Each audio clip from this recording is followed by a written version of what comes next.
വിഷമിക്കണ്ട. ഇപ്പൊ ജീവിച്ചതിനെക്കാട്ടിലും കുറച്ചുകൂടെ നല്ലൊരു ജീവിതം നിനക്ക് കിട്ടും.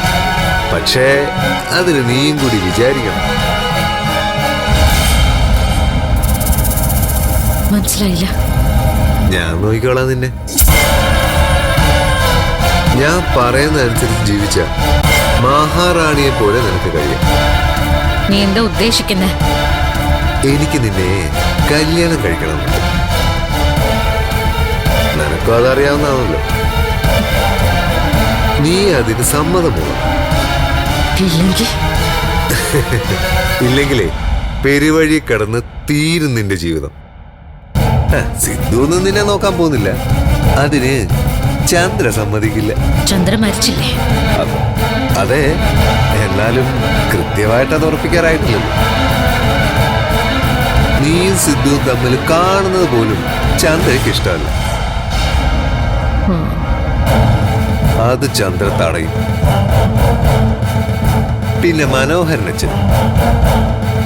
അച്ഛൻ തിരിച്ചു വരുമ്പോ നിന്നെ തിരിച്ചു വിളിക്കുമെന്നായിരിക്കും പ്രതീക്ഷ. അത് നടക്കാൻ പോകുന്നില്ല. ഇവിടുത്തെ അമ്മയും മുത്തശ്ശിയും അത് തടയും. പിന്നെ നീ എങ്ങനെ ജീവിക്കും? എന്റെ ഭാര്യയായ നിന്റെ എല്ലാ പ്രശ്നങ്ങളും അതോട് തീരും. തയ്യാറാണെങ്കിൽ പറ. ഇപ്പൊ ഈ നിമിഷം ഞാൻ അതിനൊരുക്കാം. നീ എന്താ പറഞ്ഞ? ഒന്നുകൂടി ഒന്ന് പറ.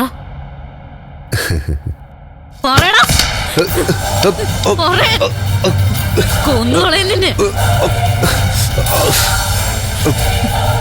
എന്റെ പുറകെങ്ങാനും നീ വന്നോ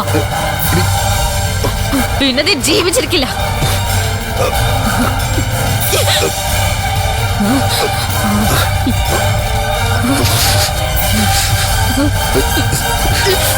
നീ കുറെ ഒലത്തും ഒന്ന് പോടി പേടിപ്പിക്കാൻ.